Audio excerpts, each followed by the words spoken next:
به نام ایران مقابل لانه جاسوسی جمهوری اسلامی در شهر استکهلم سوئد هستیم. برای نابودی جمهوری اسلامی در روز رأیگیری مزدوران جمهوری اسلامی که به مقابل لانه جاسوسی میان و میرن رأی میدن رو شناسایی بکنیم. این لانه جاسوسی تعطیل باید گردد. این لانه جاسوسی تعطیل باید گردد. جمهوری اسلامی نابود باید گردد. جمهوری اسلامی نابود باید گردد. این لانه جاسوسی تعطیل باید گردد. این لانه جاسوسی تعطیل باید گردد. این لانه جاسوسی تعطیل باید گردد. این لانه جاسوسی تعطیل باید گردد. این لانه جاسوسی تعطیل باید گردد. این لانه جاسوسی تعطیل باید گردد. جمهوری اسلامی نابود باید گردد. جمهوری اسلامی نابود باید گردد. مرگ بر جمهوری اسلامی. مرگ بر جمهوری اسلامی.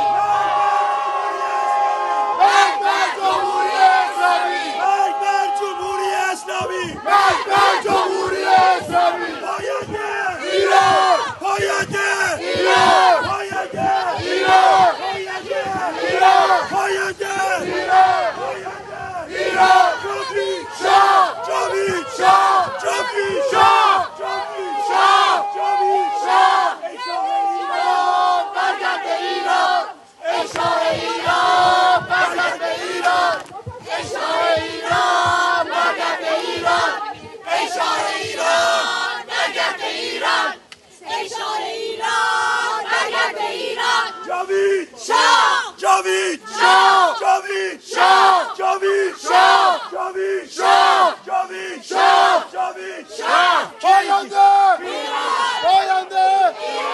کینگ رضا پهلوی کینگ رضا پهلوی. کینگ رضا پهلوی. کینگ رضا پهلوی. کینگ رضا پهلوی. کینگ رضا پهلوی. کینگ رضا پهلوی.